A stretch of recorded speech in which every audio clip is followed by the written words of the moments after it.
समाजाच्या वतीनं महाराष्ट्राच्या राजधानीमध्ये येणाऱ्या 20 मेला जन आक्रोश महाआंदोलन सकल मातंग समाजाचे होत आहे आणि त्याच्या पूर्वतयारीसाठी म्हणून आज नांदेड शहरामध्ये जनजागरण परिषद आयोजित केलेली होती।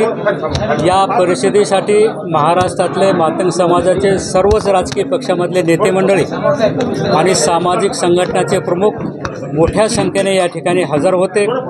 आज हे नांदेड शहरामधली एक ऐतिहासिक अशा प्रकारची जनजागरण परिषद या ठिकाणी झाली आणि या परिषदेचे पडसाद निश्चितप्रमाणे महाराष्ट्रामध्ये उमटल्याशिवाय राहणार नाही। मित्र हो, सुप्रीम कोर्टाचा निकाल लागल्याच्या नंतर या ठिकाणी मातंग समाज सरकारकडे मोठ्या आशेने या ठिकाणी पाहत आहे आणि मग सरकारवर दबाव वाढवणे, जनरेटा दाखवणे आणि आपली मागणी तातडीनं मंजूर करून घेणे हा या महामोर्चाचा मागचा उद्देश आहे।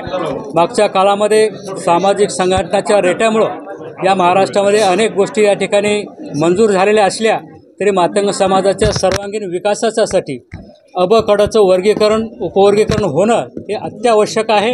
जेवढा जास्त वेळ याच्यासाठी लागेल तेवढं मातंग समाजाचं नुकसान होणार आहे, म्हणून हा निर्णय तातडीनं या ठिकाणी राज्यामध्ये अंमलात आणावा अशा प्रकारची मागणी आहे आणि त्यासाठीचं हे आमचं सगळं आंदोलन आहे। मातंग समाजाच्या विद्यमाने आज नांदेड शहरामध्ये या ठिकाणी आमचे सहकारी मित्र अविनाश घाटे, सन्माननीय मारुती वाडकर त्यांची सर्व सहकारी मित्रांनी आयोजन केलं होतं आणि ह्या मिटिंगला महाराष्ट्रामधले सर्व प्रमुख नेते मंडळी, सत्तारूढ पक्षाचे असेल, विरोधी पक्षातले असेल, आजी माजी आमदार, आजी माजी मंत्री, सर्व निळ्या संघटनेचे प्रमुख नेते मंडळी मोठ्या संख्येने हजर होते।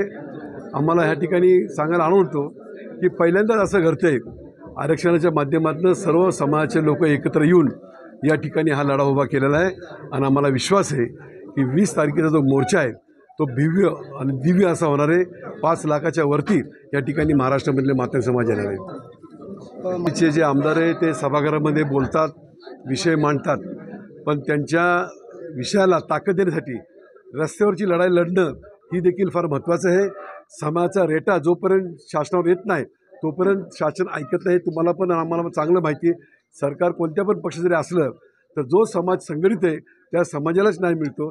त्याकरता आम्ही सर्व पक्षातले लोक एकत्र येऊन या ठिकाणी सर्व मंडळी आमचे मतभेद बाजूला ठेवून केवळ समाज म्हणून आम्ही एकत्र येऊन या लढ्याला सामोरं जाणार आहे। ही लढाई आमची 20 तारखेला हा मोर्चा कसा मोठा होईल आणि शासनाकडून जो सुप्रीम कोर्टाने आदेश दिलेला आहे त्या आदेशाची कशी अंमलबजावणी लवकर होईल ह्या पुरताच आमचा मर्यादित आहे आणि लाडकी बहीण वगैरे हा विषय नंतरचा आहे।